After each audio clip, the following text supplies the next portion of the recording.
శ్రీరాఘవం దశరథాత్మజమప్రమేయం సీతాపతిం రఘుకులాన్వయరత్నదీపం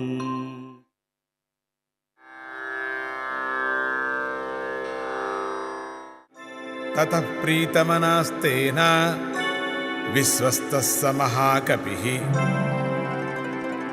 కిష్కింధాం రామసహితో జగామ చ గుహాం తదా. రాముడు అక్కడున్న 7 మద్ది చెట్లను తన బాణ ప్రయోగంతో భేదించిన తరువాత సుగ్రీవుడికి నమ్మకం కుదిరింది.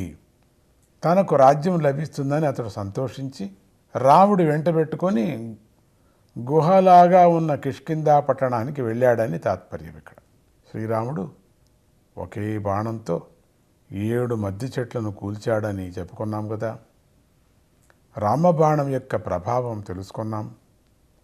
సుగ్రీవుడు రాముని పరాక్రమం చూసి ఎంతో ఆశ్చర్యపోయాడు. అది ఊహించినంతగా కనిపించేసరికి అబ్బరపడిపోయాడు. అపూర్వ ఘటనలు చేయటం దేవతలకు మామూలే కదా. కానీ ఇక్కడ మానవ రూపంలో ఉన్నటువంటి శ్రీరాముడు చేసి చూపించడం గొప్ప.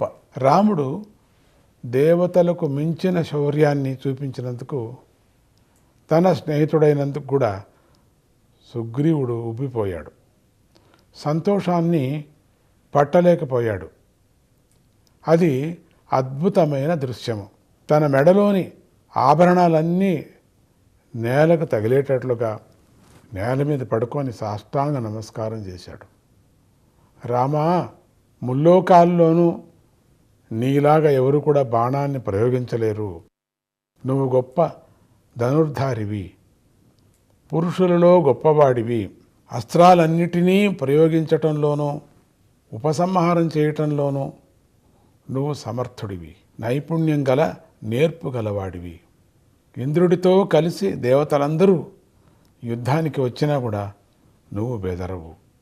వారిని అందరినీ కూడా హతమార్చే శక్తి నీ బాణాలకు ఉందయ్యా. అంతటి గొప్పవాడివైనటువంటి నీ ముందు వాలి చిన్నవాడు. ఒక బాణంతో 7 మద్ది చెట్లను కూలగొట్టావు కదా. వాలి అయితే ఒక్కొక్క చెట్టును ఊపి ఆకులు రాల్చాడంటే నువ్వు ఒక్క బాణంతోనే పనిని పూర్తి చేశావు. అలాంటి నీ ముందు ఎవ్వడూ కూడా నిలబడలేడు. నువ్వు ఇంద్రుడితోనూ వరుణుడితోనూ సమానమైన వాడివి. నా అదృష్టం కొద్దీ నాకు స్నేహితుడయ్యావు. నా దుఃఖమంతా పోయింది. నాకు సంతోషంగా ఉంది. శ్రీరామ, నా శత్రువైన వారిని ఇప్పుడే హతమార్చు. సమయం కోసం వేచి చూడవద్దు అని సుగ్రీవుడు ఆనంద పరవశంతో తొందరపడిపోయాడు అని చెప్పారు. రాముడి మీద పూర్తిగా నమ్మకం కుదిరింది. ఆయన యొక్క పరాక్రమాన్ని విశ్వసించాడు కదా. తనకు రాజ్యం లభించేటట్లు సంతోషించాడు కూడా. లభించింది అనుకున్నాడు కూడా. ప్రేమైన మిత్రుడి ఆనందం చూసి రాముడు సుగ్రీవుడిని కూడా కౌగిలించుకున్నాడు. లక్ష్మణుడితో మనం ఇప్పుడు కిష్కిందకు వెళ్ళి వాలిని వధించాలి అన్నాడు. వెళ్ళాల్సిందే ఇప్పుడు. అప్పుడు లక్ష్మణుడు అంగీకరించాడు. లక్ష్మణుడికి వాస్తుశాస్త్రం బాగా తెలుసు కదా. ఇక శకున శాస్త్రం కూడా తెలుసు. అతడు మహాపండితుడు.